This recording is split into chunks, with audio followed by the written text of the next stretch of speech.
Hello दोस्तों, नमस्कार। स्वागत है आप सभी का शिवम कंप्यूटर ज्ञान स्मार्ट क्लास में। दोस्तों, आज का यह वीडियो हमारा हिंदी टाइपिंग का वीडियो नंबर 5 है, यानी कि डे 5 है। इससे पहले हम पार्ट 4 दिन तक हिंदी टाइपिंग करना हम सीख चुके हैं। उसमें हमने आपको बताया है कि आपको अपने फिंगर को किस पोजीशन में रखना है, आपको कैसे टाइपिंग करना है। आज के इस वीडियो में हम जानेंगे कि हम अपनी टाइपिंग स्पीड को कैसे बढ़ा सकते हैं। टाइपिंग स्पीड बढ़ाने के हम यहाँ पर आपको 3 से 4 नियम बताने वाले हैं, जिससे कि आपकी टाइपिंग स्पीड 5 गुना अधिक बढ़ जाएगी। सबसे पहली बात यह है कि आपको अपने फिंगर के पोजीशन को एकदम सही डायरेक्शन में रखना है। कुछ लोग करते क्या है, जहां पर पाए वहीं पर अपने फिंगर को रख देते हैं और इधर उधर टाइपिंग करना स्टार्ट कर देते हैं। इससे उन्हें टाइपिंग करने में मजा भी नहीं आता और उनकी टाइपिंग स्पीड भी नहीं बढ़ पाती। इसलिए आपको अपने फिंगर को सेट करके रखना है। आपको इस वाली उंगली पर आप देख सकते हो, यहाँ पर जे पर एक माइनस का बटन बना हुआ है। उसके बाद यहाँ पर एफ वाली बटन पर एक माइनस का सिंबल बना है। इस वाली उंगली को आप जे पर रखेंगे, इसको के पर, इसको एल पर और इसको कामा पर। इधर इस वाली उंगली को एफ पर रखेंगे, इसको डी पर रखेंगे, इसको एस पर और इसको जे ए पर।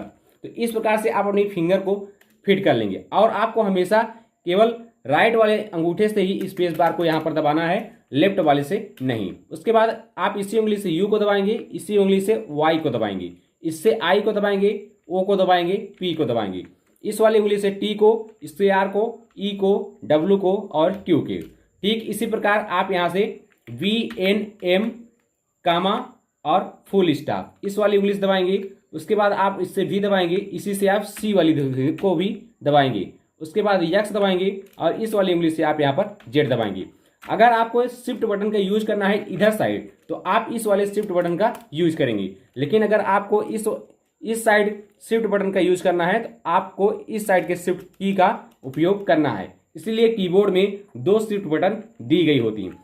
ठीक इस प्रकार से आपको पहला नियम याद रखना है कि आपको अपनी फिंगर को हमेशा सेट करके रखना है। दूसरा नियम यह है कि आपको इन लाइन में जो भी अक्षर दिए गए हैं, किस अक्षर से कौन सा अक्षर बनता है हिंदी में। जैसे कि यहाँ पर क्यू है, क्यू से हिंदी में कौन सा अक्षर बनता है, इसको हमने पार्ट 1 और पार्ट 2 में अच्छी तरह से समझाया है। अगर आपने उस वीडियो को नहीं देखा है तो आप उस वीडियो को जाकर देख लीजिएगा, हमने वहां पर बताया है। आपको करना क्या है, एक कागज पर लिख लेना है कि टॉप रो में कौन सा अक्षर है, होम रो में कौन सा अक्षर है और बॉटम रो में कौन सा अक्षर है। इसको आप अच्छे से रट डालिए ताकि आपको कीबोर्ड में टाइपिंग करते समय झांकना न पड़े कि कौन सा अक्षर कहाँ है। जब आप इसको याद करके रखेंगे तो आपकी टाइपिंग स्पीड करते बढ़ जाएगी। आपको टाइपिंग करते समय देखना नहीं पड़ेगा आई अक्षर कहाँ है, यन कहाँ है, आपको वहां पर ढूंढना नहीं पड़ेगा। आपकी उंगली सीधे उस अक्षर पर पहुंच जाएगी, तो आप आसानी से टाइपिंग कर पाएंगे। तो आपको इन सारी कीज को एक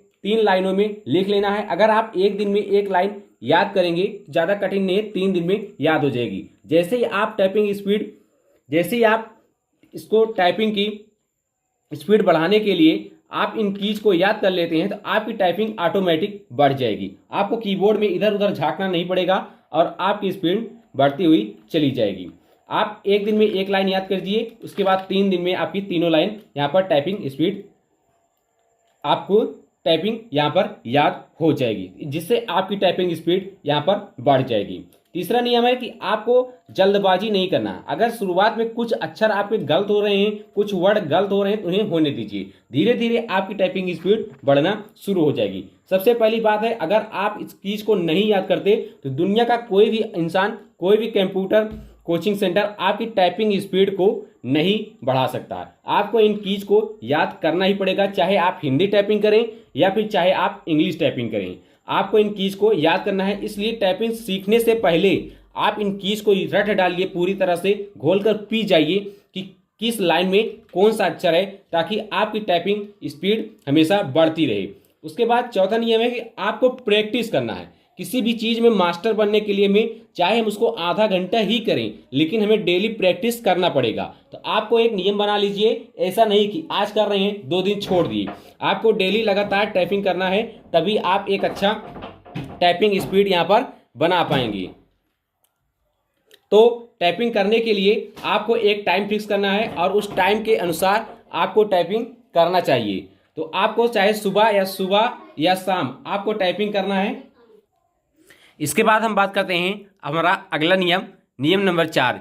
दोस्तों आपको एक टाइम टेबल सेट करने लेना है और उसके हिसाब से आपको डेली प्रैक्टिस करना है। ऐसा नहीं है कि आज आप टाइपिंग कर रहे हैं और 2 दिन के लिए आप गैप छोड़ दें। अगर आप गैप मारेंगे तो आपकी टाइपिंग स्पीड कभी भी बढ़ नहीं सकती। वो क्या है दोस्तों, किसी भी काम में एक्सपर्ट बनने के लिए आपको उसे डेली प्रैक्टिस करना पड़ेगा। आप जितना प्रैक्टिस करेंगे आप उतना उस काम में माहिर बन पाएंगे। इसलिए आपको एक टाइम फिक्स कर लेना है, चाहे सुबह को या शाम को। अगर आपके पास ज़्यादा टाइम है तो आप सुबह को 1 घंटे दे सकते हो और शाम को भी 1 घंटे दे सकते हो। आपको डेली कम से कम 3 से 4 पेज की प्रैक्टिस करना है। जैसे ही आप 10-15 दिन प्रैक्टिस करेंगे तो आपकी टाइपिंग स्पीड ज़्यादा अच्छी हो जाएगी और साथ ही साथ आपकी टाइपिंग स्पीड के साथ साथ आपकी शुद्धता भी अच्छी तरह से बढ़ पाएगी। आप अच्छे से टाइपिंग कर पाओगे। अगर आप ज़्यादा टाइम देते हो तो आपकी टाइपिंग स्पीड बहुत ही जल्दी बढ़ जाएगी।